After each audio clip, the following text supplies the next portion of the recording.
हर पल की खबर पर हमारी नजर 7 भारत न्यूज के साथ। होली के बाद योगी का नया प्लान तैयार। यूपी के भूमाफियाओं पर काल बनकर टूटेगी पुलिस। यूपी के हर भूमाफिया को मिट्टी में मिलाने की तैयारी। लेखपाल कानूनगो से छीने अधिकार। योगी का निर्देश, एसडीएम माफियाओं से मुक्त करवाएंगे जमीन, नहीं तो कुर्सी पर चलेगा बुलडोजर। यूपी में बड़े बड़े माफियाओं का इलाज हो चुका है, लेकिन भूमाफियाओं का इलाज होना अभी बाकी है। बड़ी मछलियों को तो सरकार ने ठिकाने लगाया, पर गोरखपुर में एक महिला ने योगी के हाथ में एक ऐसा पेपर पकड़ाया कि अधिकारियों के होश उड़ गए।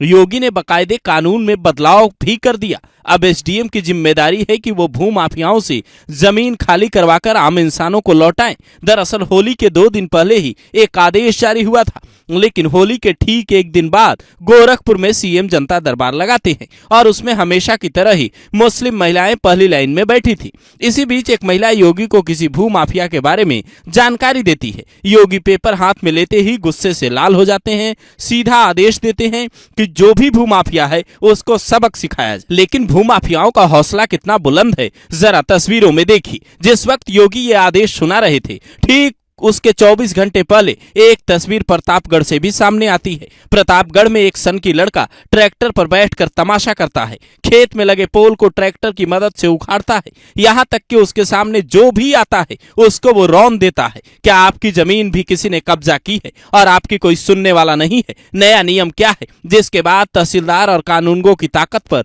बुलडोजर चला है और एसडीएम को ताकत दी गई है? एक एक कर समझिए। शिकायत के लिए यूपी सरकार ने एक पोर्टल बनाया है जिसका नाम है जनसुनवाई.up.nic.in। इस पोर्टल पर शिकायत तो होती है, शिकायत की सूचना तहसीलदार और कानूनगो तक भी जाती है, पर निचले स्तर पर माफियाओं और भूमाफियाओं का कंट्रोल इतना है कि ये अधिकारियों के साथ मिलकर गलत रिपोर्ट पोर्टल पर लगवाने की कोशिश करते हैं और जमीन कब्जा करने वालों से ही मोटी रकम ऐंठ लेते हैं।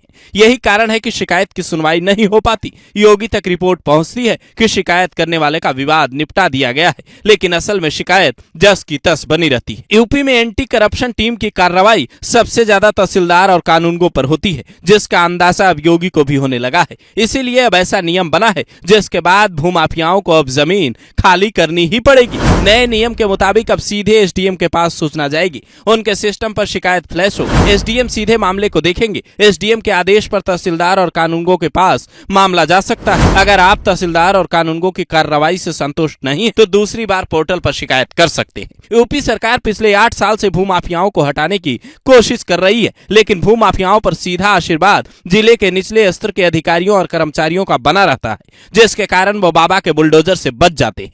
भूमाफियाओं का ऐसा कब्जा बढ़ा है कि सहारनपुर के माफिया हाजी इकबाल की जमीन खाली करवाने वाला दारोगा ही जमीन अपने पत्नी के नाम करवा लेता है। तहसील स्तर पर गरीबों की जमीन पर बाहुबलियों और ताकतवर लोगों का कब्जा आज भी हो रहा है, लेकिन प्रशासन की कार्रवाई बेदम क्यों है? यूपी में भूमाफियाओं की संख्या लाखों में हो सकती है। हर गांव में 1-2 भूमाफिया जरूर होते हैं जो आम लोगों की जमीन के साथ सरकारी जमीन पर भी कब्जा करते हैं। पश्चिमी यूपी में तो आम लोगों और सरकार की जमीन पर अवैध मस्जिद और मदरसे तक बने हैं, जिसकी शिकायत कई बार कोर्ट तक पहुंची। योगी के आदेश के बाद भी अगर आपकी जमीन से भूमाफियाओं को हटाने में एसडीएम फेल होते हैं तो आप सीधे योगी से अपनी शिकायत कर सकते हैं। नमस्कार, मैं हूँ प्रीति शुक्ला, 7 भारत न्यूज संवाददाता। हर पल की खबर पर हमारी नजर। हमारे चैनल 7 भारत न्यूज को लाइक करें, सब्सक्राइब करें, शेयर करें, बेल आइकन प्रेस करना ना भूलें।